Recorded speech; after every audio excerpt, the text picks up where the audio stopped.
مسلم پوهنتون. د لوړو موخو د ترلاسه کولو لپاره لوړ فکر وکړئ.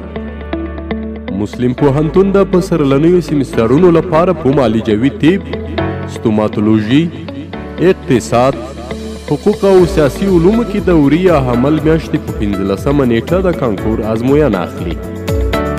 نوملیکنه هره ورځ د سهار له 8 بجو د مازدیګر تر 5 بجو پورې روانه ده. پته: غزني ښار، بلخ دروازې ته څیرمه، مسلم پوهنتون. مسلم د معیار او نوښت هنداره.